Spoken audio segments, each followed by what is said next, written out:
मंडळी, देशभरातल्या राजकीय अभ्यासकांचं लक्ष लागलेल्या आणि महाराष्ट्रातल्या सर्वात मोठी महानगरपालिका असलेल्या मुंबई महानगरपालिकेच्या निवडणुकीच्या प्रचाराला आता खऱ्या अर्थाने रंग भरू लागलेत.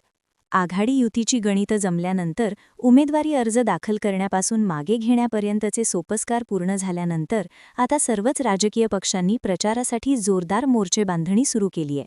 त्यात अनेक वर्षांनंतर एकत्र येऊन महानगरपालिका निवडणुकीसाठी युती करणारे उद्धव आणि राज ठाकरे हे ठाकरे बंधू या निवडणुकीत कशी कामगिरी करणार याबाबत राजकीय वर्तुळात उत्सुकता आहे.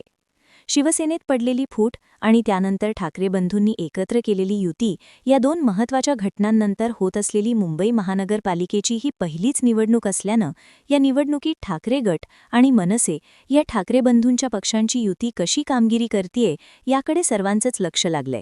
एकीकडे सत्ता साधने यांनी परिपूर्ण असलेली भाजपा आणि शिंदे गटाची बलाढ्य युती आणि दुसरीकडे पक्षफुटीनंतर फारसे काही हाती न उरलेल्या उद्धव ठाकरे आणि सतत पराभवांचा सामना करत असलेले राज ठाकरे या बंधूंची युती असा मुकाबला होत असल्यानं या निवडणुकीत ठाकरे बंधूंची दमछक होणार असा दावा काही राजकीय जाणकारांकडून केला जातोय. मात्र ठाकरे बंधू आणि त्यांच्या पक्षांकडे अशी काही हुकमाची पानं आहेत ज्याच्या जोरावर निर्णायक ठरणाऱ्या पुढच्या 15 दिवसांमध्ये ते गेम फिरवतील अशी शक्यताही वर्तवली जातीये. या पार्श्वभूमीवर ठाकरे बंधूंसाठी या निवडणुकीत निर्णायक ठरणाऱ्या गोष्टी कोणत्या आहेत याचा घेतलेला हा आढावा. मंडळी, देशातील सर्वात श्रीमंत शहर असलेल्या मुंबईत कब्जा मिळवण्यासाठी सर्वच राजकीय पक्ष उत्सुक असतात. मात्र गेल्या 25 ते 30 वर्षांपासून या शहरावर ठाकरे कुटुंब आणि शिवसेनेने वर्चस्व ठेवलेलं होतं. मात्र 2017त मुंबईत लढत भाजपने ठाकरेंच्या या वर्चस्वाला धक्का देण्याचा जोरदार प्रयत्न केला होता. तसंच भाजपच्या या आक्रमक राजकारणामुळे मुंबईवरील सत्ता राखताना उद्धव ठाकरेंची प्रचंड दमछक झाली होती. शिवसेनेचे पंचप्राण असलेल्या मुंबई महानगरपालिकेवर भाजपाने आपली नजर टाकल्यानं विथरलेल्या उद्धव ठाकरेंनी पुढे 2019च्या विधानसभा निवडणुकीचे निकाल लागल्यावर थेट काँग्रेस राष्ट्रवादीशी संधान बांधून भाजपला धक्का दिला होता. मात्र 2022मध्ये भाजपने शिवसेनेत मोठं बंड घडवून आणलं होतं. सेनेचे 2 तुकडे केले होते.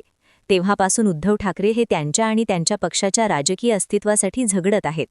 त्यात लोकसभा निवडणुकीत त्यांना मुंबईत मोठं यश मिळालं होतं. मात्र विधानसभा निवडणुकीत ठाकरेंना धक्का बसला होता. तर तिकडे ठाण्यामध्येही शिवसेनेत फूट पडल्यानंतर बहुतांश पक्ष हा शिंदे शहानासोबत गेला आहे. तसंच तिथेही लोकसभा आणि विधानसभा निवडणुकीत ठाकरेंना मोठ्या पराभवाचा सामना करावा लागला होता. त्या पार्श्वभूमीवर आता होत असलेली मुंबई आणि सोबतच ठाणे महानगरपालिकेची निवडणूक ही उद्धव ठाकरे आणि त्यांच्या पक्षाच्या अस्तित्वाची लढाई बनलेली आहे. या लढाईत बंधू राज ठाकरेंची साथ मिळाल्याने उद्धव ठाकरेंची ताकद वाढलीय. मुंबई महानगरपालिका निवडणुकीच्या पार्श्वभूमीवर राज आणि उद्धव ठाकरे या बंधूंनी आपल्यातील वादमतभेद मिटवून आपल्या पक्षांची युती घडवून आणली होती. त्यानंतर आता ठाकरे कुटुंबाच्या पुढच्या पिढीमधील ठाकरे गटाचे आदित्य ठाकरे आणि मनसेचे अमित ठाकरे हे बंधूही आघाडीवर राहून पक्षाला नेतृत्व देताना दिसतायत. दरम्यान शुक्रवारी दादर येथील सेना भवन येथे ठाकरे बंधूंच्या युतीच्या उमेदवारांना मार्गदर्शन करताना आदित्य ठाकरे आणि अमित ठाकरे यांनी मुंबई संदर्भात मांडलेला आराखडा आणि दिलेल्या आश्वासनांची सध्या जोरदार चर्चा होतीये. मुंबई महानगरपालिकेत सत्ता आल्यानंतर इथं पुढच्या काही वर्षात कशी विकास कामं केली जातील याचा आराखडाच या युवा नेत्यांनी मांडलाय. आदित्य आणि अमित ठाकरे यांनी मुंबईतील जमीन ही मुंबईकरांच्या घरांसाठीच देण्यावर भर दिला जाईल.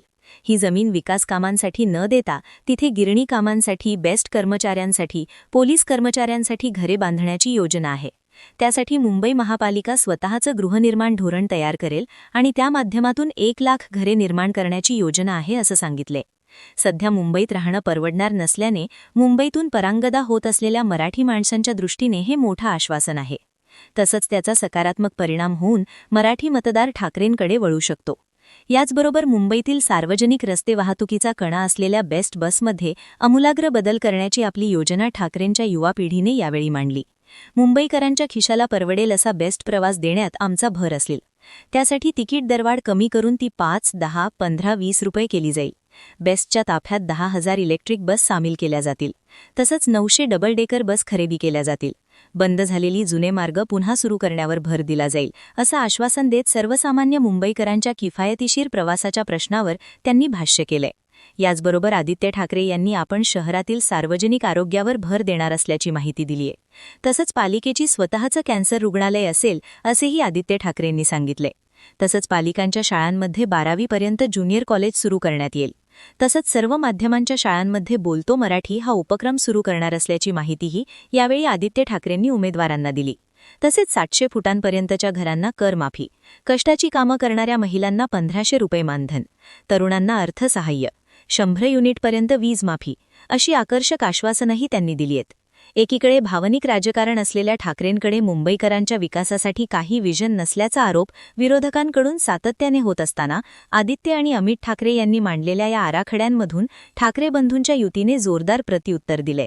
तसंच मुंबईतील मराठी माणसाच्या आणि इतर मुंबईकरांच्या दैनंदिन जीवनाशी आवश्यक बाबींचा समावेश आपल्या आश्वासनांमध्ये केल्यानं त्याचा सकारात्मक परिणाम मतदारांवर होऊन त्याचा फायदा ठाकरे बंधूंच्या युतीला होऊ शकतो. विकासाच्या मुद्द्यांबरोबरच मुंबई महानगरपालिकेच्या निवडणुकीच्या तोंडावर ठाकरे बंधूंनी हाती घेतलेला मुंबईतील मराठीच्या गळचेपीचा आणि मराठी माणसाच्या अस्तित्वाचा मुद्दा सध्या चांगलाच गाजतोय.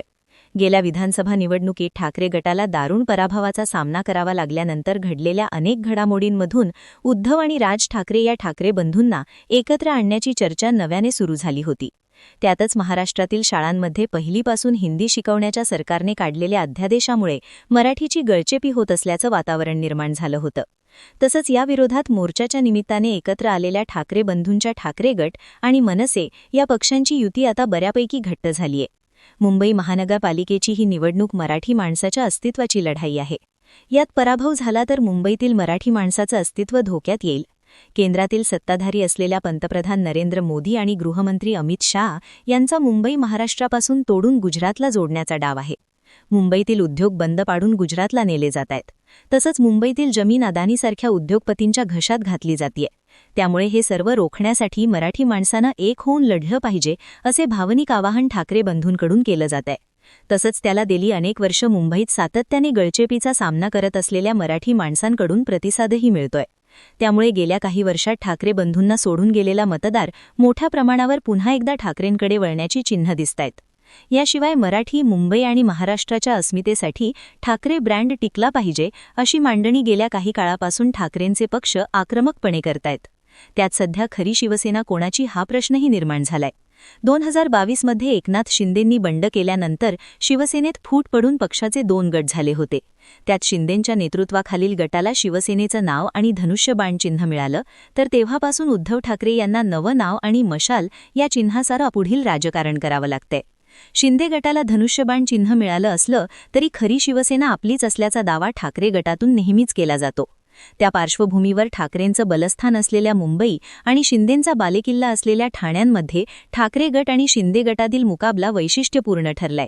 त्यात लोकसभा आणि विधानसभेचा निकाल काहीही लागला असला तरी बाळासाहेबांना मानणाऱ्या मुंबई ठाण्यातील बहुतांश मराठी माणसांच्या मनात बाळासाहेबांचा मुलगा म्हणून उद्धव ठाकरेंबाबत कमालीची सहानुभूती आहे. तसंच उद्धव ठाकरे आणि राज ठाकरे यांनी आपापसातील मतभेद मिटवून आपल्या पक्षांची युती घडवून आणली होती. त्यानंतर आता ठाकरे कुटुंबाच्या पुढच्या पिढीमधील ठाकरे गटाचे आदित्य ठाकरे आणि मनसेचे अमित ठाकरे हे बंधूही आघाडीवर राहून पक्षाला नेतृत्व देताना दिसतायत. दरम्यान शुक्रवारी दादर येथील सेना भवन येथे ठाकरे बंधूंच्या युतीच्या उमेदवारांना मार्गदर्शन करताना आदित्य ठाकरे आणि अमित ठाकरे यांनी मुंबई संदर्भात मांडलेला आराखडा आणि दिलेल्या आश्वासनांची सध्या जोरदार चर्चा होतीये. मुंबई महानगरपालिकेत सत्ता आल्यानंतर इथं पुढच्या काही वर्षात कशी विकास कामं केली जातील याचा आराखडाच या युवा नेत्यांनी मांडलाय. आदित्य आणि अमित ठाकरे यांनी मुंबईतील जमीन ही मुंबईकरांच्या घरांसाठीच देण्यावर भर दिला जाईल. ही जमीन विकास कामांसाठी न देता तिथे गिरणी कामांसाठी, बेस्ट कर्मचाऱ्यांसाठी, पोलीस कर्मचाऱ्यांसाठी घरे बांधण्याची योजना आहे. त्यासाठी मुंबई महापालिका स्वतःचं गृहनिर्माण धोरण तयार करेल आणि त्या माध्यमातून 1 लाख घरे निर्माण करण्याची योजना आहे असं सांगितलंय. सध्या मुंबईत राहणं परवडणार नसल्याने मुंबईतून परांगदा होत असलेल्या मराठी माणसांच्या दृष्टीने हे मोठं आश्वासन आहे. तसंच त्याचा सकारात्मक परिणाम होऊन मराठी मतदार ठाकरेंकडे वळू शकतो.